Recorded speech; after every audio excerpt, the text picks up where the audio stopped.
The fluorescent light in our cramped apartment flickered again, casting shadows across Ethan's fevered face. I pressed the damp washcloth against his forehead, watching his chest rise and fall in shallow breaths. 6 years old and burning up with a fever that had spiked to 103 degrees, and I was trapped between a sick child and an empty bank account that mocked me every time I checked it. My phone buzzed for the third time. Mrs. Henderson from the office complex asking when I could come in to finish cleaning the executive suites. I typed out another apologetic message, my fingers trembling, asking if I could postpone until tomorrow. The response came back immediately. "We'll have to find someone more reliable." I stared at those words until they blurred.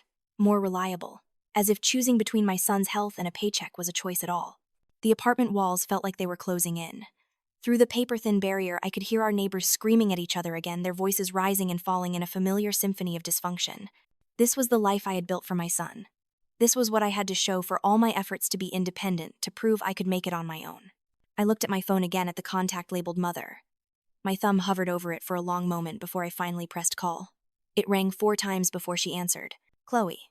Eleanor Sterling's voice was cool, distant, like she was answering a business call from someone she barely remembered. "This is unexpected." "Mom." I hated how small my voice sounded. "Ethan's really sick. I need to take him to the doctor, but I have to work and I can't afford to miss another shift. Could you possibly watch him for just a few hours, please?" The silence on the other end stretched so long I thought the call had dropped. "Let me understand this correctly," she said, finally, each word precisely enunciated. "You want me to cancel my charity luncheon, the one I've been planning for 3 months to babysit your son. He has a fever, Mom. He's burning up." "Chloe, dear." The endearment dripped with condescension. "Do you think I'm going to drop everything to tend to that child, the one you insisted on having despite every piece of advice we gave you? You made your choices. Don't expect anyone to clean up your mess." I heard voices in the background, laughter, the clink of glasses. She was already at her event. "We're family," I whispered, hating how desperate I sounded. The silence that followed was worse than any words. I could hear her breathing, could hear the clinking of glasses and sophisticated laughter in the background. She was at her event, already surrounded by people who mattered, and I was an interruption. "Family."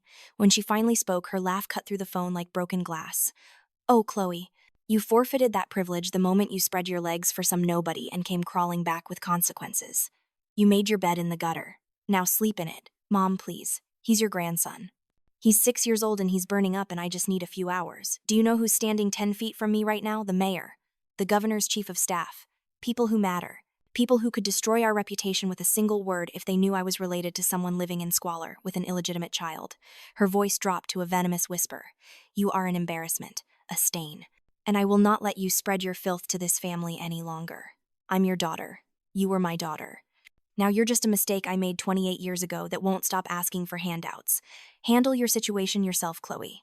And for God's sake, try to do it with some dignity this time, though I suppose that's asking too much." The line went dead with a click that echoed in the silent apartment like a gunshot. I sat frozen, phone still pressed to my ear, listening to the dial tone until it became a long, flat beep. My hand was shaking so badly I nearly dropped it. Through the paper-thin walls, I could hear our neighbors screaming at each other again, their voices rising to a crescendo before something shattered. Glass, maybe? Or ceramic? The baby next door started crying high-pitched wails that joined the symphony of misery that was our building. Ethan whimpered in his sleep, and the sound broke through my paralysis. I forced myself to stand, to walk to him, to press my hand against his burning forehead. 103.5 degrees, higher than before. His lips were cracked, his breathing shallow and rapid. I grabbed my phone again with trembling fingers and called every number I had saved. The cleaning company where I worked most frequently. Mrs. Chen from the laundromat, who sometimes watched Ethan. The neighbor, 2 floors down, who had kids. Call after call went to voicemail or resulted in polite refusals. Everyone had somewhere to be something more important than a desperate single mother with a sick child. Finally, I called the free clinic and waited on hold for 18 minutes before a tired nurse told me they could see us at 6 in the morning. 16 hours away. I asked if I should take him to the emergency room. She asked if he was having trouble breathing or showing signs of seizure. When I said no, she told me Tylenol and cool compresses would have to do until morning. Emergency room bills for a fever would bankrupt me. I hung up and looked at my son, at his flushed cheeks and his dinosaur pajamas that were getting too small. At the life I had given him, a life of secondhand everything and constant worry, and an apartment where the heat barely worked and the neighbors fought, and we were always one crisis away from complete disaster. The weeks that followed were a descent into a special kind of hell, reserved for people with no safety net and no options. I took Ethan to the free clinic at dawn, where we sat in a waiting room that smelled like disinfectant and despair. 4 hours passed before we saw a doctor who gave us free samples of antibiotics and a tired smile that didn't quite reach her eyes. The fever broke 2 days later, but by then I had missed 3 shifts at work and lost 2 clients who found someone more reliable. I worked double shifts whenever I could get them, my hands raw from cleaning chemicals, my back aching from scrubbing floors in office buildings while everyone else slept. I left Ethan with Mrs. Chen from the laundromat when I had to paying her $20 an hour. I didn't have money that should have gone to groceries or the overdue electric bill or the small mountain of debt that grew larger every day. I ate 1 meal a day, sometimes less. Ethan ate 3, even if that meant mac and cheese from a box for dinner and cereal for breakfast and peanut butter sandwiches for lunch. I watched him eat and told myself this was temporary, that things would get better, that we just had to hold on a little longer. But nights were the worst. Nights when I lay awake doing math that never worked out, trying to figure out how to pay rent and buy food and keep the lights on with money that simply didn't exist. Nights when I could hear Ethan talking in his sleep, asking questions to grandparents who had disowned him before he was born. Nights when I wanted to scream or cry or give up but couldn't do any of those things because I was all he had. I cleaned houses during the day, watching other families through windows and doorways. I saw what normal looked like, mothers who didn't have to choose between their child's health and keeping a roof over their heads. Fathers who came home from work and played with their kids instead of being absent entirely. Refrigerators full of food, birthday parties with real cakes instead of cupcakes from the dollar store. Love that wasn't rationed or conditional, that flowed freely because there was enough to go around. I watched and I cleaned, and I tried not to hate them for having what Ethan and I never would. Then on a Tuesday morning, 6 weeks after my mother hung up on me, the invitation arrived. I found it in my mailbox, wedged between a disconnection notice from the electric company and an advertisement for payday loans. An ivory envelope with gold embossing my name written in calligraphy so perfect it looked printed. The paper stock alone probably cost more than my weekly grocery budget. I carried it upstairs, my heart pounding for reasons I couldn't name. Some instinct was screaming at me that this was wrong, that my family didn't send invitations. They sent dismissals and rejections and cruel laughter. But my hands were shaking as I opened it anyway. The Sterling family cordially invites you to a celebration in flowing script that probably cost a graphic designer thousands to design. A garden party at the estate. This Saturday at 2. Semi-formal attire. RSVP by Wednesday. No mention of Ethan. No acknowledgement that I had a son. Just my name alone, like he didn't exist. I read it 3 times looking for the catch. There had to be a catch. My family didn't suddenly decide to include me after years of treating me like garbage. But the invitation was real heavy in my hands, smelling faintly of expensive perfume. That evening, I sat across from Ethan at our tiny kitchen table, watching him eat his mac and cheese from a box. He was using the fork carefully, the way I had taught him, trying so hard to have good manners, even though we were eating dollar store pasta in an apartment that smelled like mildew. "Ethan," I said slowly, "how would you like to meet your grandparents?" His head snapped up, eyes wide. At 6 years old, he had asked about them countless times, where they lived, why they never visited, if they knew about him. I had given vague answers, protecting him from the truth that they knew and simply didn't care. Really, his voice was small, hopeful in a way that made my chest hurt. "They want to meet me." I looked at the invitation again. No mention of him. But surely they wouldn't exclude a child from a family gathering. Surely even my parents had some basic human decency. "We're going to a party at their house," I said, making the decision even as doubt clawed at my insides. "You'll get to see where Mommy grew up. Maybe meet your Aunt Tiffany. It'll be nice." The lie tasted like ash in my mouth, but Ethan's face lit up like I had promised him Disneyland. He started asking questions immediately. What should he wear? Would there be other kids? Did they have a dog? Would they like him? "They'll love you," I said, pulling him into a hug so he wouldn't see the tears in my eyes. How could they not? That night, after Ethan was asleep, I stood in front of my closet, staring at clothes that were years out of style and worn thin from too many washes. Semi-formal attire. I owned exactly 1 dress that might qualify a black number I had bought for job interviews that never led anywhere. I tried it on and saw how the hem had frayed, how the fabric pulled wrong across my shoulders because I had lost weight from skipping meals. But it would have to do. Everything would have to do. Because somewhere deep in my desperate, exhausted heart, I still believed that family meant something. That blood ties could overcome years of cruelty and rejection. That maybe, just maybe, they wanted to make things right. I should have known better. I should have remembered that my mother's laughter on the phone had sounded like breaking glass. I should have paid attention to every instinct screaming that this was a trap. But I was so tired. So desperately, bone-achingly tired, and I wanted so badly for Ethan to have grandparents who loved him, for us to be part of something bigger than our tiny apartment and our constant struggle. So I ignored the warning signs. I took my son's hand, and I walked straight into hell with my eyes wide open. His eyes lit up in a way that broke my heart. At 6 years old, he still believed in the goodness of people. He still thought blood meant something. I should have known better. The Sterling estate sat on 5 acres of manicured lawns in the most exclusive neighborhood in the city. As Ethan and I approached in my beat-up Honda Civic past the security gate and up the winding driveway, I could see the setup for the party. A massive white tent stretched across the back lawn, its sides open to reveal crystal chandeliers hanging from the framework. A live band was doing a sound check. A white stretch limousine was parked prominently near the entrance, probably for show. Ethan pressed his face against the window, his eyes wide. He was wearing his favorite shirt, the one with dinosaurs on it. I had washed it 3 times to get it as clean as possible, but it was still faded, the collar fraying. Looking at it now, seeing how it contrasted with the opulence surrounding us, I felt the first twist of unease in my stomach. Wow, Mommy, Ethan breathed. It's like a palace. Remember your manners, I said, smoothing down his hair. Say please and thank you. We walked toward the tent and I could see the guests already mingling. Women in designer dresses that cost more than my car, men in suits tailored to perfection. Children in outfits that looked like they came straight from a magazine spread, all of them clustered in pristine groups, not a hair out of place. No one greeted us. I stood at the edge of the tent with Ethan's hand in mine, watching the party flow around us like we were stones in a river. People's eyes slid over us, noted us, dismissed us. I saw Tiffany across the lawn laughing loudly, her hand gesturing toward a gleaming white Porsche with a giant red bow on it, her 25th birthday gift apparently. She was surrounded by her usual crowd, all of them dressed in clothes that screamed money. Chloe, my father's voice boomed across the space. Richard Sterling, master of the house, patriarch of the family, stood near the center of the tent in an immaculate navy suit. There you are. Come, come. Don't lurk in the shadows. Every head turned toward us. I felt Ethan shrink against my side as we walked forward into the center of attention. My father held a crystal champagne flute, the liquid catching the light. He raised it high. Ladies and gentlemen, he announced, his voice carrying that practiced authority he used in boardrooms. I want to introduce someone special, my daughter Chloe Maxwell. A polite smattering of applause. I tried to smile. Chloe represents something important, my father continued, and something in his tone made my skin prickle. She's a testament to the choices we make in life. A living example of what happens when we ignore good advice and follow our own misguided path. The applause died. Someone coughed. She decided to have a child out of wedlock, to reject every opportunity we offered her, to throw away a promising future for what this? He gestured at Ethan, who pressed closer to my leg. A burden she can barely support. A mistake she parades around as if it's something to be proud of. My blood turned to ice. Around us I saw faces ranging from uncomfortable to gleeful. Tiffany had her phone out recording. Dad, I said, my voice barely audible. Please don't do this. Oh, but we must, dear. You see, everyone here needs to understand what happens when you become a disappointment. He took a long sip of champagne. Chloe and her son, they've come here thinking they belong. Thinking they're part of this family. But the truth is, some people are simply born to be burdens. Some people are nothing more than garbage taking up space.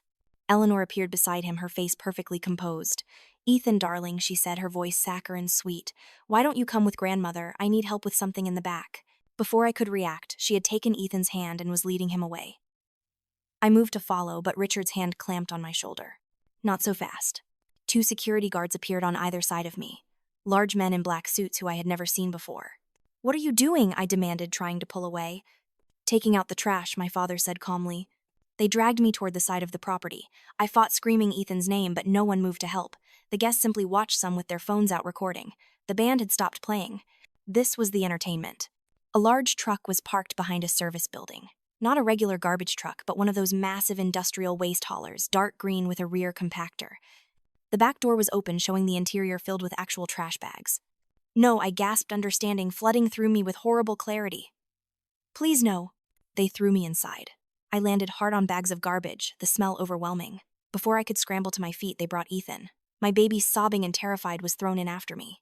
The door slammed shut with a metallic clang that echoed in the confined space. Darkness, complete and absolute. Mommy, Ethan screamed, and I grabbed him, pulling him close. I'm here, baby, I'm here.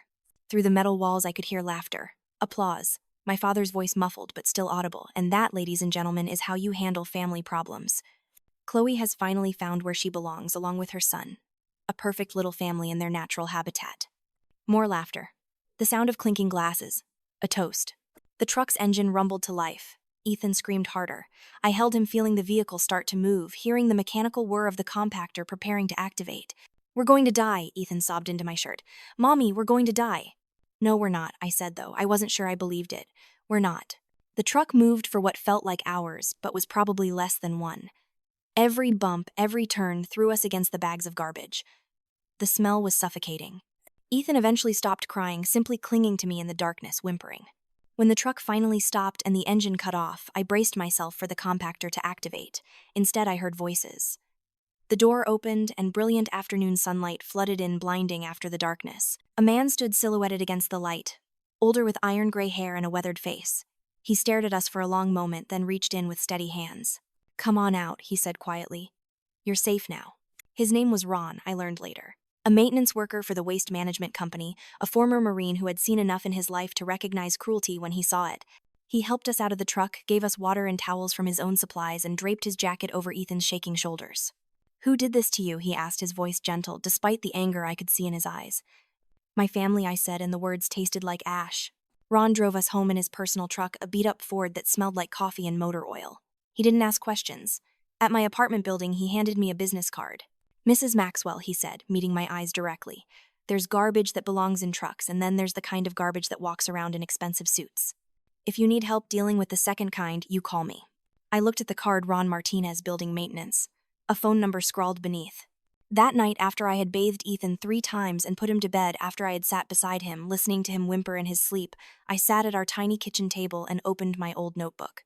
The one where I had sketched out a business plan 2 years ago, when I still had dreams bigger than just surviving. Restore and Rise, the logo read. A cleaning and restoration company. I had done all the research, created projections, even found potential investors. Then life had gotten in the way. Fear had gotten in the way. The desire to prove myself to a family who would never accept me had gotten in the way. I looked at Ethan's door. In his sleep, I could hear him mumbling, "Not trash. We're not trash." Something inside me crystallized, hardened into something sharp and unbreakable. They had thrown us away like garbage. They had humiliated us in front of their entire social circle. They had traumatized a 6-year-old child for entertainment.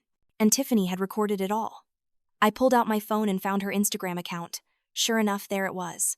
Video of me and Ethan being thrown into that truck, captioned with hashtags, "Trash Family Sterling Legacy." 3,000 likes already. Comments ranging from shock to laughter. I screenshotted everything. Saved every video, every comment. Evidence. Then I picked up Ron's card and sent a text. "I need help, and I have a plan." His response came 30 seconds later. "I'll be there in the morning. Bring coffee." The next morning, Ron arrived at 7 with a worn leather briefcase that looked like it had survived a war. When he opened it, I expected tools. Instead, I saw folders, documents, a laptop that had definitely seen better days but was clearly well maintained. "I wasn't always in maintenance," Ron said, setting up at my kitchen table while Ethan watched cartoons in the living room. 20 years as a Marine, logistics and intelligence. I know how to plan operations, how to gather information, and most importantly, I know people who know people." He pulled out a notepad and a pen. "Tell me everything. Every detail about your family, their business, their connections. Everything." I talked for 3 hours. Ron took notes occasionally, asking questions that made me realize he understood corporate structure better than most business people I had met. "Your father's company," he said finally. "Sterling Enterprises. Real estate development, right? And property management. They own half the commercial buildings downtown." "Interesting." Ron tapped his pen against his notebook. "And your mother?" "She runs the charitable foundation, Sterling Hearts. They funnel money to various causes, host galas, that sort of thing." "Even more interesting." Ron looked up at me. "Chloe, what exactly do you want here? Revenge, justice, just to move on?" I thought about that for a long moment, about Ethan's face in that truck, about being called garbage in front of 100 people, about every dismissive comment every time I had been made to feel less than human. "I want them to lose everything," I said quietly. "I want them to feel what it's like to be thrown away. I want them to understand what they did." Ron nodded slowly. "Then we need more than just a business plan. We need a team." He made a phone call. 20 minutes later, there was a knock at my door. A young man stood there, mid-20s, with sharp eyes and an expensive laptop bag slung over his shoulder. "Chloe, this is Jax," Ron said. "Best private investigator I know. Specializes in digital forensics and corporate intelligence." Jax gave me a quick once-over, then walked past me into the apartment without invitation. He set up his laptop on the coffee table, fingers already flying over the keys. "Sterling Enterprises," he said, without looking up. "I've heard of them. Big fish in a small pond. Think they're untouchable." He glanced at me. "Ron says you want to take them down. That'll cost you." "I don't have money," I said. "Not asking for money." He pulled up a screen showing my father's company website. "I want a cut when this is over. When you rebuild. Ron says you're smart-driven. I invest in people like that." "You haven't even heard my plan." "Don't need to. Anyone your family treated like garbage is either broken or brilliant. You're here talking about taking them down instead of running away. That tells me which one you are." He finally looked at me directly. "So, want me to help you burn down their empire?" I thought about Ethan, about the life I wanted to give him, about being more than a victim. "Yes," I said. "I want them to become the trash they called us." Jax's smile was sharp. Then let's start digging for dirt. Every empire has cracks. We just need to find them and drive a wedge in deep. The next weeks were a blur of activity. I kept my cleaning jobs working during the day while Ethan was at school, but every spare moment was dedicated to the plan. Ron taught me about business operations, contract law building codes. Jax showed me how to navigate corporate databases, how to read financial statements, how to spot irregularities. Your father's company, Jax, said one evening, showing me a screen full of numbers. Look at these transactions. Money flowing into the charitable foundation, then disappearing into shell companies. Classic money laundering setup. Can you prove it? I asked. Not yet, but give me time. He pulled up another screen. More interesting is this: Sterling Enterprises has been cutting corners on building inspections, bribing officials to look the other way on code violations. If the right person submitted a complaint with the right evidence, the buildings could be shut down pending investigation, I finished. Exactly. And during that investigation, lots of other interesting things might come to light. I found an ally in an unexpected place. Maria, the owner of the restaurant where I picked up cleaning shifts, called me into her office one day. Chloe, she said, her accent thick, but her English perfect. I see you working. Always tired, always worried. But something has changed. Yes, you have fire now. I wasn't sure how to respond. I know the Sterling family, Maria continued. My sister, she worked for them. They treated her like dirt, fired her when she got pregnant. I know what they are. She leaned forward. You are planning something. I can tell. And I want to help. Why would you help me? Because people like the Sterlings, they think they own everything. They think they can treat people like garbage and nothing will happen. Her eyes hardened. I am tired of seeing good people broken by bad people with money, so if you are fighting them, I fight with you. I know things. I hear things. Rich people, they talk around service workers like we are invisible. I have heard many stories. And just like that, my team grew. I registered a new business, Phoenix Rising Cleanup and Recovery. Not just residential cleaning, but specialized services. Crime scene cleanup, disaster recovery, biohazard remediation. The kind of work that required licensing, training, and discretion.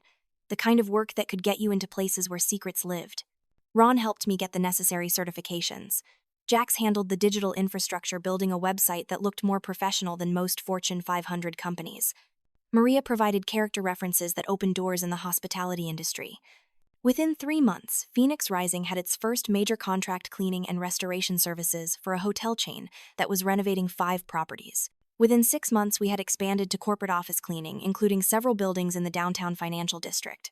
Not Sterling buildings, not yet, but close enough that I could watch their empire from the outside, learning its rhythms, understanding its weaknesses. Ethan adjusted better than I expected. He loved our new apartment, bigger than the old one, in a quieter neighborhood. He had his own room painted blue like the sky, with a window that actually opened and let in fresh air. Ron became a grandfather figure, teaching him chess and card tricks. Maria brought homemade tamales and told him stories about growing up in Mexico. Jax, surprisingly good with kids, showed him simple coding programs. We built a family. Not the one I was born into, but one that chose each other. I watched Tiffany's Instagram obsessively, though I never liked or commented. She documented her life in excruciating detail, the new Porsche, the shopping trips, the exclusive restaurants. And periodically she would post something about me. A throwback photo with a sneering caption. A vague reference to family disappointments. Once a screenshot of that video from the party reposted with laughing emojis. Each post was a reminder. Each one fed the cold, patient anger that had replaced the hurt. One evening, Jax knocked on my door looking unusually excited. Found something big, he said, spreading papers across my table. Your father's company has been systematically underreporting profits to avoid taxes. We're talking millions of dollars over the past decade. But more than that, look at this. He pointed to a highlighted section. The Sterling Hearts Foundation, your mother's charity. It's supposed to be nonprofit, right? But look where the money actually goes. Shell companies in the Cayman Islands, payouts to family members disguised as consulting fees. This isn't charity. This is tax evasion with a pretty bow on it. Is this enough? I asked. To destroy them. Not quite yet. But it's a start. He grinned. The IRS would be very interested in this information. So would the state attorney general. So would every newspaper in the city. But we need more, I said. We need documentation. Physical proof. Digital records can be claimed as fake. We need something undeniable. He looked at me. We need to get inside their operation. Access their private servers, their home computers, their physical files. How? That's where your cleaning company comes in handy, Ron said from the doorway. I hadn't heard him enter. Tiffany's getting married in 2 months. Biggest society wedding of the year. They'll need staff, caterers, security, and most importantly, cleaning crews for the venue. I understood immediately. We bid on the contract. Phoenix Rising has an excellent reputation now, Ron said. 6 months in business, zero complaints, professional staff. They'll be looking for someone reliable for a high-profile event. All we need to do is submit a proposal. The wedding invitation that arrived 2 weeks later was even more elaborate than the party invitation. Gold leaf embossed lettering, a small crystal actually embedded in the corner. And at the bottom, in smaller text, Chloe Maxwell. Please attend, alone. I stared at that last word. Alone. They didn't want Ethan there. My son, their grandson, wasn't welcome at a family wedding. The anger I felt was cold surgical. This wasn't about hurt anymore. This was about justice. Phoenix Rising's proposal for the venue cleaning contract was accepted 3 days later. We would handle pre-event setup cleaning during event maintenance and post-event cleanup. Full access to the venue for 3 days before the wedding and 2 days after. Perfect, Jack said, reviewing the contract. That gives us time to install surveillance equipment. Microphones, cameras, data loggers on their network. When they're at the wedding, all their security will be with them. Their home office will be completely accessible. You're going to break into their house, I asked. I prefer to think of it as unauthorized entry for the purpose of documentation, Jack said. And yes, while they're celebrating, I'll be downloading every file from your father's computer, photographing every document in his safe, and planting enough monitoring devices to track their communications for months. That's illegal. So is tax evasion, bribery, and money laundering. He shrugged. Sometimes you have to break small rules to expose big crimes. Ron assembled a crew for the wedding venue. All former military, all people he trusted, absolutely. They would handle the actual cleaning while Jax and I focused on surveillance installation. Maria agreed to coordinate communication, serving as our eyes and ears among the other staff. The days before the wedding passed in careful preparation. Ethan stayed with Maria, who had grandchildren of her own, and promised to keep him safe and entertained. The night before the event, I couldn't sleep. I lay in bed staring at the ceiling, thinking about all the ways this could go wrong. My phone buzzed. A text from Ron, having second thoughts. Maybe I typed back. That's good. Means you're thinking clearly. But remember why we're doing this. I pulled up the video on Tiffany's Instagram, watched myself being thrown into that garbage truck, listened to Ethan screaming, read the comments, savage. They're not wrong, though. This is hilarious. I remember I texted back. The wedding venue was a restored manor house on the edge of the city, all marble columns and manicured gardens. Our team arrived at dawn on the day before the wedding. The place was chaos, staff running everywhere, decorators arguing about flower arrangements, a wedding planner barking orders into 2 phones simultaneously. Perfect cover. While Ron's crew handled the actual cleaning with military precision, Jax and I worked on the technical installations, tiny cameras and light fixtures, microphones disguised as electrical components, a data logger attached to the venue's network that would capture every device that connected to it. But the real prize was access to the family's private suite on the 2nd floor. While they were all preoccupied with wedding preparations, I walked through my father's temporary office. Papers everywhere, laptop sitting open on the desk. Jax copied the hard drive in 15 minutes, photographed every document, and was out before anyone noticed. In my mother's room, I found the foundation's files. Donor lists, expense reports, financial statements. Everything Jax needed to prove the fraud. That evening, as I was leaving, my mother nearly walked into me in the hallway. She stopped looking at me like I was a stain on the wallpaper. "Chloe," she said coolly. "I'm surprised you're here. I thought I made it clear you were to attend the wedding only. Alone." "I'm working," I said, gesturing at my Phoenix Rising uniform. "I run a cleaning company now." Her eyebrows lifted fractionally. "How industrious. I suppose it's fitting work for you." She looked me up and down. "Do try not to embarrass us tomorrow. And truly, Chloe, don't bring that child. This is a sophisticated event." She walked past me without waiting for a response. I stood there holding my cleaning supplies and smiled. Tomorrow everything would change. The wedding day dawned bright and clear. I dressed carefully in a black designer dress I had bought, specifically for this occasion. Not expensive by sterling standards, but elegant, professional. I did my makeup with precision, styled my hair. When I looked in the mirror, I saw someone who had crawled out of a garbage truck and built an empire from nothing. Ethan had drawn me a picture that morning. Our apartment, our family with Ron and Jax and Maria, all included. "We're not trash," he had written at the top in careful letters. I folded it and put it in my purse. The wedding started at noon. I didn't attend the ceremony, but I watched the live stream on my phone from the parking lot. Tiffany in a dress that probably cost $50,000. My parents looking proud and regal in the front row. The groom, Marcus, from another wealthy family, looking appropriately dazed by his good fortune. But I wasn't there for the wedding. I was there for what came after. During the reception, while everyone was inside celebrating, I made my way to the venue's security office. Jax had given me an override code for the door. Inside, I accessed the seating chart on their system. My name was there listed at table 23, but it had been crossed out with a red line. Ethan's name was nowhere on the list at all. We had been erased. I took a screenshot and sent it to Jax. His response was immediate. They made it personal. Good. That makes this easier. According to the plan, I was supposed to leave now. To go home, wait for the data to be processed, build our case. But standing there looking at those crossed-out names, I made a different decision. I walked into the reception. The Manor's ballroom was spectacular. Crystal chandeliers threw rainbows across the walls. The band played something classical and expensive sounding. 300 guests in formal wear mingled and danced and laughed. The elite of the city all gathered to celebrate the union of two wealthy families. I walked through the crowd toward my parents' table. Heads turned. People recognized me, whispered. By the time I reached the head table, a small circle of silence had formed around me. My father stood up slowly. His face went through several expressions: surprise, anger, disgust. He settled on cold dismissal. "Chloe," he said, his voice carrying, "you weren't invited to the reception. You were hired as cleaning staff. I suggest you return to your appropriate duties." "Oh, I'm here in a professional capacity," I said, my voice steady. "I wanted to personally deliver something to you." I pulled an envelope from my purse. Not an invitation this time, but something I had prepared specially. I handed it to him, and he opened it with visible irritation. Inside was a single sheet of paper. The deed to a property. A nice 3-bedroom house in a quiet neighborhood with good schools. "That's my new home," I said. "I wanted you to see it, so you know where your grandson lives. The one you don't acknowledge. The one you threw in a garbage truck." My mother's face went pale. Around us, the whispers grew louder. "Security," my father snapped. "I'm leaving," I said calmly, "but first I wanted to give you this." I pulled out my phone and turned it around, showing them the screen. The video from Tiffany's Instagram played, showing them throwing us in that truck.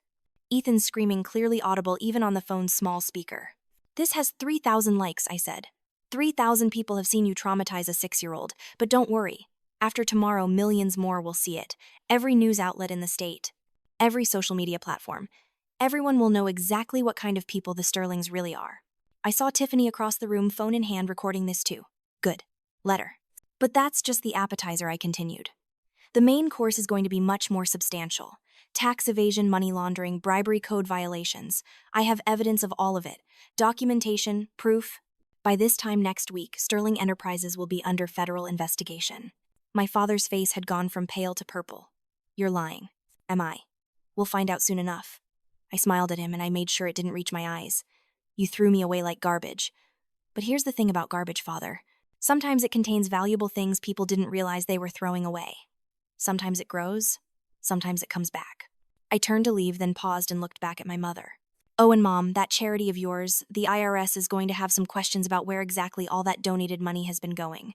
I suggest you hire a good lawyer. You're going to need one." I walked out of the reception to stunned silence. Behind me, I heard voices rising, my father shouting, chaos beginning. I kept walking, my heels clicking on the marble floor, my head held high. Outside, Ron waited by his truck. Everything went according to plan. "Better," I said. I improvised. "I figured you might." He opened the passenger door for me. "Jax is already starting to distribute the information to our contacts. By morning, this is going to be everywhere." "Good." We drove back to my apartment in comfortable silence. When we arrived, Maria was there with Ethan baking cookies in my kitchen. My son ran to me, throwing his arms around my waist. "How was the party, Mommy?" "It was perfect," I said, hugging him back. "Absolutely perfect." The story broke the next morning. First on local news sites, then picked up by national outlets. Prominent family under investigation for tax fraud and money laundering. The Sterling name, once synonymous with prestige, became associated with scandal. The video from Tiffany's Instagram went viral, but not in the way she had intended. Child advocacy groups condemned the family. Former employees came forward with stories of mistreatment and illegal business practices. The foundation's donors demanded audits and transparency. Within a week, the IRS had frozen the Sterling accounts pending investigation. The state attorney general opened a criminal probe. The buildings owned by Sterling Enterprises were shut down for inspection, and what the inspectors found violated dozens of safety codes. My father's arrest was televised, so was my mother's. Tiffany's husband, Marcus, was arrested 3 days later on related charges. The society wedding that was supposed to be the event of the year became the scandal of the decade. I watched it all unfold from the safety of my apartment, Ethan beside me doing homework while the news played on mute. Ron, Jax, and Maria had become regular fixtures in our lives, coming and going, bringing food and updates and solidarity. "The foundation is being dissolved," Jax reported one evening. "All assets seized. Your mother is facing 20 years. And my father, 30 minimum. The bribery charges alone are enough to put him away for decades. Add in the tax evasion, the money laundering." He shrugged. "He's done." "Tiffany." Lost everything. Marcus's family disowned him. The Porsche was repossessed. Last I heard, she's working retail at a department store. Ironic, really. I felt nothing. No satisfaction, no guilt, no triumph, just a quiet sense of completion. 3 months after the arrests, I received a letter. Prison mail from my mother. I stared at it for a long time before opening it. The letter was surprisingly short. No apology, no admission of guilt, just a simple request: please bring Ethan to visit. I would like to see my grandson. I read it twice, then put it in a drawer. Maybe someday, but not now. Not when Ethan was finally sleeping through the night without nightmares. Not when he had finally stopped flinching when someone raised their voice. The Sterling estate was sold at auction to pay legal fees and restitution. I attended, though I didn't bid. I just wanted to see it, to watch that symbol of their power change hands. A tech mogul bought it, planning to turn it into a corporate retreat center. Phoenix Rising continued to grow. What had started as a vehicle for revenge had become something real, something meaningful.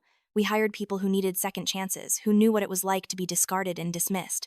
Former inmates, single parents, immigrants struggling to find work. Ron trained them personally, instilling discipline and pride in their work.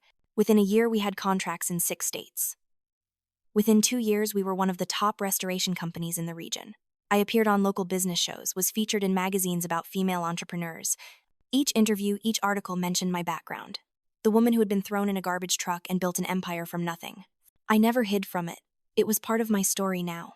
Ethan thrived. At 8 years old, he was confident, happy, surrounded by people who loved him unconditionally. He called Ron Grandpa and Maria Abuela.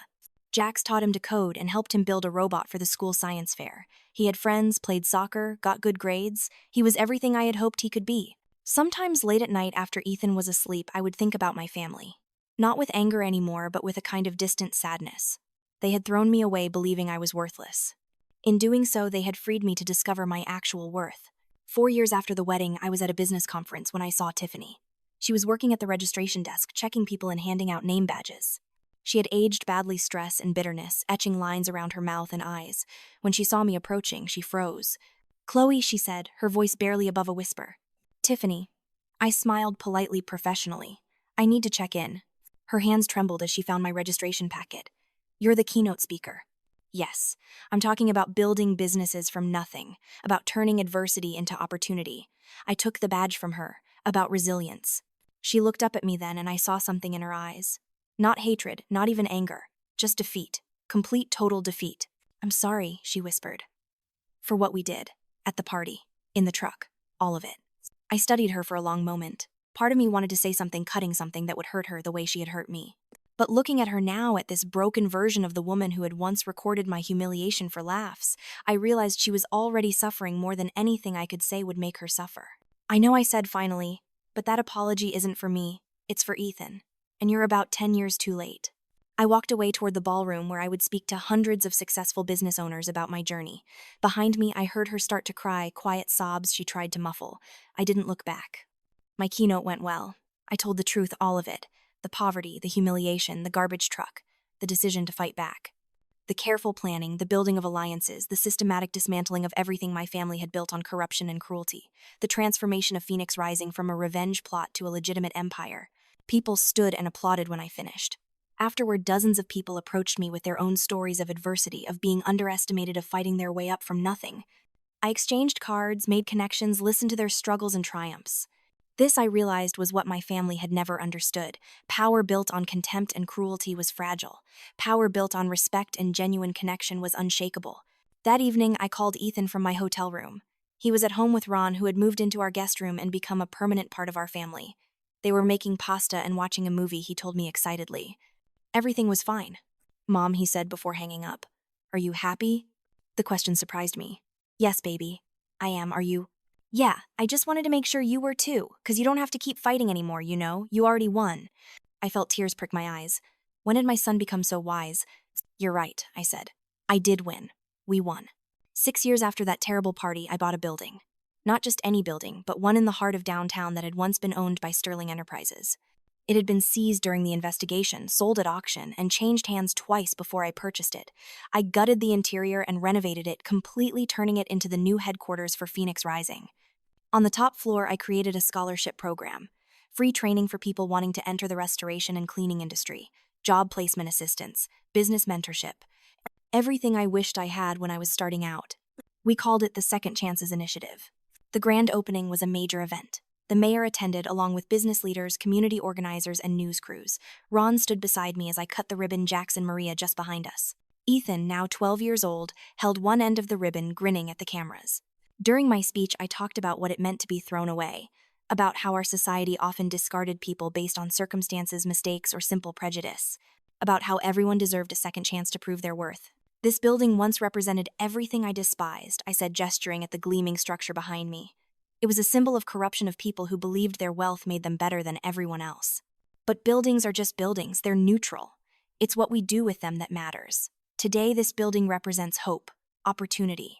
The idea that where you start doesn't determine where you finish.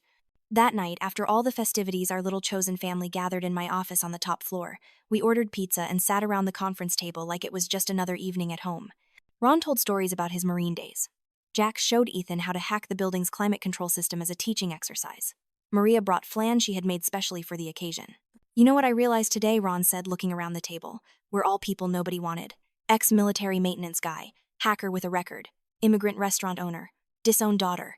And look at us now. We found each other, Maria said softly. That's the real treasure.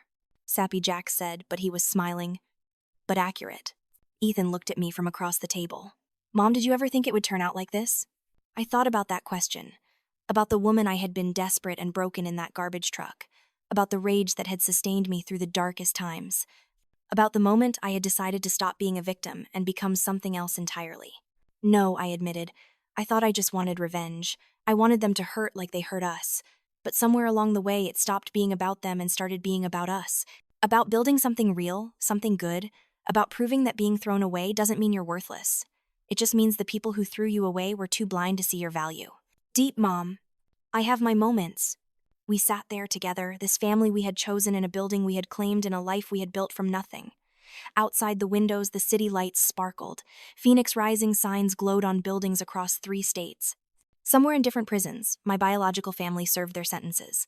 Somewhere, Tiffany struggled to rebuild a life from ruins. I thought about sending that video to the news stations myself, but I hadn't needed to. Tiffany had done it for me, so desperate for attention that she had documented her own family's cruelty. The internet had done the rest. Sometimes justice was poetic like that. A year later, I received another letter from my mother. This time, I opened it immediately. It was longer than the first several pages of tight handwriting. She talked about prison, about therapy, about the things she was learning about herself and her choices, about regret. I understand now that we treated you abominably, she wrote. We saw you as a reflection of our values rather than as a person with inherent worth. We measured you by our standards and found you wanting, never stopping to consider that perhaps our standards were the problem. I am sorry, Chloe. I know that word is insufficient, but it's all I have to offer. I destroyed my own daughter because I was more concerned with appearances than with love. I wish I could take it back. I wish I could have been the mother you needed. I'm not asking for forgiveness. I'm not even asking for a response. I just needed you to know that I see now what I couldn't see then. You were never the problem. We were. I read the letter 3 times, then set it aside. Part of me wanted to write back to engage, to see if there was anything salvageable in that relationship. But the truth was I didn't need it anymore. I had built a life without them, and it was a good life. A life filled with people who valued me, who saw my worth, who chose to be part of my story. That evening, I showed the letter to Ron. He read it carefully, then handed it back to me. What do you want to do? He asked. I don't know, I admitted. She sounds sincere. People in prison have a lot of time to reflect, Ron said. Some of them genuinely change. Some of them just get better at saying what people want to hear. Only you can decide which category she falls into. What would you do? He was quiet for a long moment. I would protect my peace. You've built something beautiful here, Chloe. A life, a business, a family. Don't let anyone destabilize that, even if they're sincere in their regrets. You don't owe anyone access to you, not even your mother.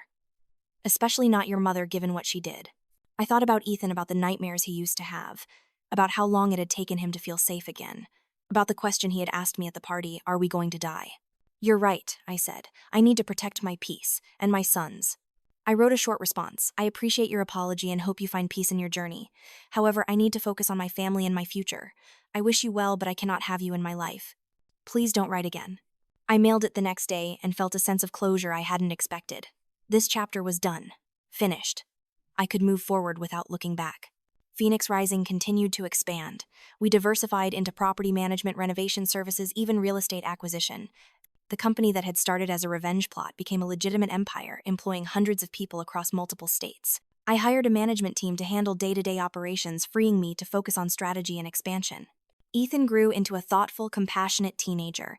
He volunteered at youth centers, tutored kids from low-income neighborhoods, talked about wanting to be a social worker or teacher. He remembered being poor, remembered being called trash, and he never forgot where he came from. "Mom," he said, one day when he was 15, "do you ever regret how it all went down, like what you did to Grandpa Richard and Grandma Eleanor?" We were in the kitchen making dinner together, a routine we had maintained even as our lives got busier. I thought about his question while chopping vegetables. "I regret that it was necessary," I said finally. "I regret that they pushed me to that point. But do I regret exposing their crimes? No. They were hurting people, Ethan. Not just us, but dozens of families who rented their unsafe buildings, employees they exploited, charities they defrauded. What I did wasn't just about revenge, it was about justice." "But you did want revenge at first," he pointed out. "Yes, I did. And I'm not proud of that impulse. But sometimes anger can be transformative if you channel it correctly. I could have let what they did destroy me, or I could use it as fuel to build something better. I chose the latter." "I'm glad you did," he said quietly, "because otherwise I wouldn't have Grandpa Ron or Abuela Maria or Uncle Jax. We wouldn't have this life." No, I agreed, we wouldn't. Sometimes the worst things that happen to us end up being gateways to the best things. Not because suffering is good, but because it can reveal our strength and lead us to people and places we never would have found otherwise. On Ethan's 16th birthday, we threw a party. Not a pretentious affair with crystal and champagne, but a real celebration. Pizza, a chocolate cake Maria made from scratch, friends from school, our chosen family gathered around. Ron taught the kids card tricks. Jax showed them some basic hacking techniques that were probably not entirely legal. Maria told embarrassing stories about me from my waitressing days. Ethan stood up at one point, tapping his glass with a fork to get everyone's attention. "I just want to say something," he said, suddenly looking nervous. "When I was little, I remember feeling like we were nobody, like we didn't matter. And then some stuff happened that I don't really want to talk about at my birthday party, but it was bad. Really bad." I saw Ron and Maria exchange glances. They remembered. But my mom, Ethan, continued, his voice getting stronger. "She didn't let that break us. She didn't let anyone tell her we were worthless. She built this whole company, this whole life. And she did it while making sure I always felt loved and safe and important. So Mom, thank you. For everything. For fighting. For winning. For showing me that where you come from doesn't determine where you go." I stood up and hugged him, tears streaming down my face. Around us, people clapped and cheered. This, I thought, this is what winning actually looks like. Not the money or the success or the revenge. This. A son who feels loved and secure and capable of anything. 10 years after the garbage truck incident, I was invited to speak at a national conference on entrepreneurship. The event was massive, thousands of attendees held in the same city where I grew up. I almost declined, uncomfortable with returning, but Ron convinced me. "You're not the person who left," he said, "and you're not going back to hide. You're going back as the keynote speaker at a major conference, as the CEO of a multi-million-dollar company, as someone who matters. Show them what they threw away." The conference was held at a convention center downtown. On my way to the venue, we drove past the Sterling Estate, or what used to be the Sterling Estate. The tech mogul who bought it had renovated extensively, turning it into a corporate training facility called the Innovation Center. Young professionals came and went, none of them knowing the history of the place, the cruelty that had once lived within those walls. "Want to stop?" Ron asked from the driver's seat. He had insisted on driving me, refusing to let me take a car service. "No," I said. "It's not mine anymore. It never really was." At the conference, I gave what was probably the best speech of my career. I talked about transformation, about turning pain into power, about the importance of choosing your own family and building your own empire. I talked about being thrown away and deciding to rise instead of sink. The standing ovation lasted 5 minutes. Afterward, the line of people wanting to talk to me stretched across the entire hall. Business cards, handshake stories. So many stories of people who had been discarded, underestimated, dismissed, all of them fighting their way back up. At the end of the line stood a woman about my age, professionally dressed, waiting patiently. When she finally reached me, she extended her hand. "Miss Maxwell, I'm Jennifer Torres. I work for the State Attorney General's office. I was one of the prosecutors on the Sterling case." I shook her hand, curious about why she was here. "I wanted to tell you," she continued, "that what you did bringing us that evidence, it didn't just take down one corrupt family. The Sterling case opened investigations into dozens of other real estate developers and charitable foundations. We've recovered millions of dollars in stolen funds, prosecuted multiple criminals, and implemented new oversight regulations. Your courage had ripple effects you probably don't even know about." I felt something loosen in my chest, a tension I hadn't realized I was carrying. What I had done hadn't just been personal revenge. It had actually mattered beyond my own story. "Thank you for telling me that," I said. "Thank you for being willing to fight," she replied. A lot of people in your position would have just walked away, tried to forget. You chose to act. That takes real courage. That night in my hotel room, I called Ethan. He was 17 now, applying to colleges, thinking about his future. We talked about his day, about his college essays, about normal things. At the end of the call, I told him about Jennifer Torres, about the ripple effects. "That's amazing, Mom," he said. "See, you didn't just save us. You saved a lot of people." After we hung up, I sat by the window looking out at the city lights. I thought about the woman I had been desperate and afraid, huddled in a garbage truck with her terrified son. I thought about the rage that had consumed me, the careful planning, the systematic destruction of everything my family had built. And I thought about what I had built in its place. A company that employed hundreds and gave second chances to people who needed them. A scholarship program that had already helped dozens of people start new careers. A chosen family that loved unconditionally. A son who knew his worth and would never let anyone make him feel less than. They had tried to bury me. They had thrown me in a garbage truck and laughed while I screamed. They had told me I was worthless, that my son was a mistake, that we didn't deserve respect or dignity or love. But they had been wrong. About everything. I wasn't buried. I had risen. Phoenix Rising wasn't just a clever name. It was a promise I had made to myself in that darkness. A promise I had kept. 15 years after everything began, I attended a charity gala. Phoenix Rising was now one of the sponsors, and I sat at a table with other business leaders and philanthropists. The event benefited a foundation that helped single mothers, providing childcare, job training, and housing assistance. During the silent auction, I bid on and won a painting. It showed a phoenix rising from flames, wings spread wide, fierce and beautiful. I hung it in my office where I could see it every day. Ron passed away when I was 41, peacefully in his sleep in the guest room that had become his permanent home. We mourned him deeply, this man who had saved us, and then stayed to become family. At his funeral, dozens of people showed up, former Marines he had served with, people he had mentored, lives he had touched. Ethan gave a eulogy that left everyone in tears, talking about the grandfather who wasn't related by blood, but who had been more family than anyone who was. Maria helped me through the grief as she had helped me through everything else. Jack's, now married with kids of his own, came by regularly to check on us, to make sure we were okay, to sit in comfortable silence when words weren't enough. We buried Ron with full military honors. As the flag was folded and presented to me, I thought about that day he had opened the garbage truck and seen us there. About his calm acceptance, his immediate understanding that something terrible had happened. About how he had looked at me and said, "There's garbage that belongs in trucks, and then there's the kind of garbage that walks around in expensive suits." He had been right. And he had helped me deal with both kinds. Ethan graduated from college with a degree in social work. He got a job at a nonprofit that helped at-risk youth kids from backgrounds similar to his own. He was good at it, compassionate and understanding in ways that only someone who had been through trauma could be. On his graduation day, as we stood together outside the ceremony venue, he said, "I know this sounds weird, but I'm glad everything happened the way it did.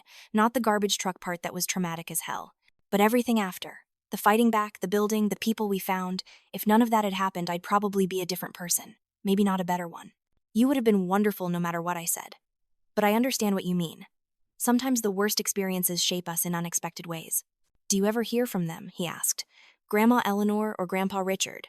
"Your grandmother sends a letter every year on my birthday," I admitted. "From prison. I read them, but I don't respond. Your grandfather died 3 years into his sentence. Heart attack. Do you feel anything about that? About him dying?" I thought about it honestly. Sadness, maybe.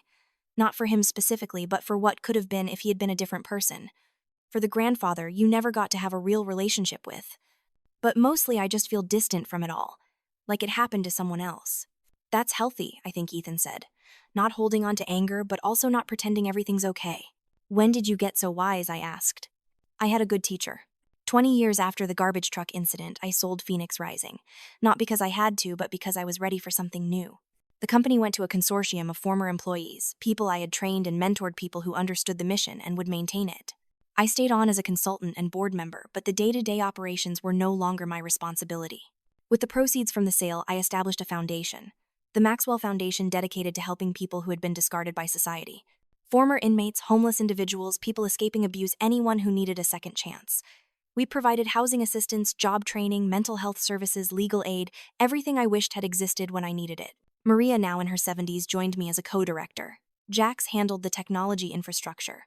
It was our family's next chapter, built on the same principles that had guided Phoenix Rising. Everyone deserves dignity, second chances are real, and being thrown away doesn't define your worth. On the foundation's opening day, I gave a speech. But this time, I didn't talk about revenge or justice or bringing down corrupt empires. I talked about compassion, about rebuilding, about creating systems that caught people before they fell through the cracks. I spent years angry, I said to the assembled crowd, and that anger served a purpose. It kept me going when I wanted to give up. It fueled my determination to prove my worth. But eventually I realized that revenge isn't an end goal. It's a stepping stone. What matters is what you build afterward when the rage has cooled, and you have to decide what kind of person you want to be. Ethan stood in the front row with his partner, a kind woman he had met at work. They were talking about marriage, about children, about building their own family. I looked at him and saw not just my son, but a good man who would never treat anyone the way we had been treated. The cycle was broken. That night I went home to the house I had bought 20 years ago, the one I had shown my father on that deed. It was paid off now, filled with memories of birthday parties and holiday dinners and quiet evenings with my chosen family. I walked through it, slowly touching walls, remembering. In my office, I pulled out an old box from the closet. Inside was everything from those early days. The invitation to the party where everything changed. The business plan for Restore and Rise. The card Ron had given me. Screenshots of Tiffany's Instagram posts. Evidence folders from the case against my family. I looked through it, all these artifacts of the worst and best times of my life. Then I closed the box and put it back, not throwing it away but acknowledging that it was history now, not present, not future. My phone buzzed. A text from Maria. Did you see the news? Eleanor Sterling granted parole, getting out next month. I stared at the message for a long moment, waiting for the surge of emotion that didn't come. My mother would be free again after 20 years. 20 years to think about what she had done to become whoever she had become in prison. I texted back, I saw. I'm not worried, because I wasn't. Eleanor Sterling, whoever she was now, had no power over me. She couldn't hurt me, couldn't diminish me, couldn't make me feel small. I had built something she couldn't touch, surrounded myself with people she couldn't separate me from, become someone she had never believed I could be. A week later, a letter arrived. Not from prison this time, but from a parole officer informing me that my mother had requested contact information for me and Ethan. The officer wanted to know if I consented to pass it along. I wrote back no. She may write to me, care of the Maxwell Foundation, if she wishes, but those letters will be screened by my assistant before I see them. She may not contact my son directly under any circumstances. The boundary felt good to set. Clear, firm, protective. My mother's first letter to the foundation arrived 2 weeks after her release. My assistant, a former recipient of our services who understood complicated family dynamics, read it first and then passed it to me with a note. Seems genuine, but you decide. The letter was short, Chloe. I'm not asking for forgiveness or reconciliation. I know I destroyed any chance of that decades ago. I just wanted you to know that I've spent 20 years thinking about what I did to you, and Ethan and I will spend the rest of my life regretting it. I'm told you've built a remarkable life and company. I'm proud of you, though I know I have no right to be. I hope you and Ethan are happy. That's all I want for you now. Happiness. Peace. Everything I failed to give you when I had the chance, your mother, Eleanor. I read it twice, then filed it away. Maybe someday I would respond, maybe not. The choice was mine now, and that was what mattered. Ethan got engaged. The wedding was small and intimate, held in our backyard with only close friends and our chosen family. As I watched him exchange vows with the woman he loved, I thought about how far we had come. From a garbage truck to this. From being told we were worthless, to building lives full of love and purpose and meaning. During the reception, Ethan pulled me aside. Mom, I have something for you. He handed me a small framed drawing. It was the picture he had made when he was 6 years old, the one that said "We're not trash" at the top. He had kept it all these years. I want you to have this back, he said, as a reminder of where we started and how far we've come. You saved us, Mom. You saved us both. I held the drawing and cried, not from sadness but from overwhelming gratitude, for survival, for resilience, for every choice I had made that led to this moment. That night, as the party wound down and guests started to leave, I stood on my back porch looking at the stars. Maria came to stand beside me, a glass of wine in each hand. She passed one to me. You did good, Mija, she said softly. You took something terrible and made it beautiful. We did good, I corrected. None of this happens without you, without Ron, without Jax, without all the people who saw me when I felt invisible. That's what family does, Maria said. Real family, the kind you choose. I raised my glass. To chosen family. To chosen family, she echoed. We stood there in comfortable silence, watching the party through the window. Ethan dancing with his new wife, Jax's kids running around the yard, friends laughing and talking and celebrating. This life we had built from nothing, from less than nothing, from the bottom of a garbage truck where everything should have ended but instead began. I thought about my biological family sometimes, but less and less as the years went on. Richard was gone. Tiffany, I heard through occasional reports, had moved to another state and changed her name, trying to escape the scandal. Eleanor was free but alone, living in a small apartment, working a minimum wage job, invisible in the way she had once made others feel invisible. I didn't take pleasure in their suffering. I had moved beyond that. But I didn't regret what had happened either. They had made choices, and choices had consequences.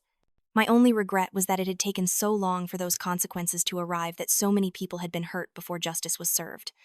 Years continued to pass.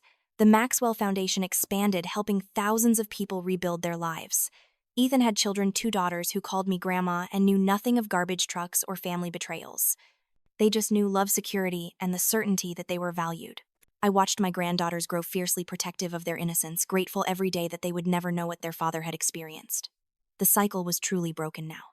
Not just interrupted, but completely transformed into something new and healthy and whole. On my 60th birthday, my family threw me a surprise party. Not at some fancy venue, but in the backyard of my house, the same place where Ethan had gotten married. Everyone was there, Ethan and his family, Jax and his family, Maria, foundation staff, friends I had made over the decades, people whose lives I had touched and who had touched mine in return. Speech, someone called, and others took up the chant. I stood looking at all these faces, all this love, and I thought about the woman I had been. Desperate, afraid, convinced she was worthless because that's what she had been told. And I thought about the journey from there to here, every painful step, every triumph, every moment of doubt and determination. I'm not good at speeches that aren't about business, I started, and everyone laughed. But I want to say something. 40 years ago, I was told I was garbage. I was literally thrown away, and for a while I believed it. I thought maybe they were right, maybe I was just a burden, maybe I deserved to be discarded.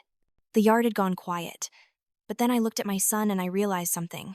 We get to decide who we are. Not the people who hurt us, not the circumstances we're born into, not even the worst things that happen to us. We decide. Every day, with every choice, we decide who we are and who we're going to become. I looked at Ethan, tears streaming down his face. I decided to fight. To build. To become someone who helped others the way I wished someone had helped me. And in doing that, I found you, my real family. The people who saw my value when others saw only trash. Maria was crying. So were many others. Thank you, I said simply. For seeing me, for believing in me. We were all thrown away at some point. But we found each other in the darkness, and built something the people who discarded us could never imagine. We built love, we built family, we built lives worth living. I raised my glass, to second chances, to chosen family, to everyone who was told they were nothing and decided to become everything. To us they chorused. Later, alone in my office, I looked at Ron's picture from Ethan's graduation, at the Phoenix painting, at Ethan's childhood drawing in its place of honor, and at my mother's latest letter unopened on my desk. After all these years, she still wrote, once a year like clockwork. I never responded, but I kept every letter, a record, a testament that actions have consequences. Maybe someday I would open it. Maybe I would write back, or maybe I wouldn't. The choice was mine. I was no longer a victim of other people's choices. I was the author of my own story. I went back to my party, to my family, to my life. A life built from nothing. A life that started in the darkness of a garbage truck and transformed into love, purpose, impact, meaning. They tried to throw me away. Instead, they set me free, and I had risen.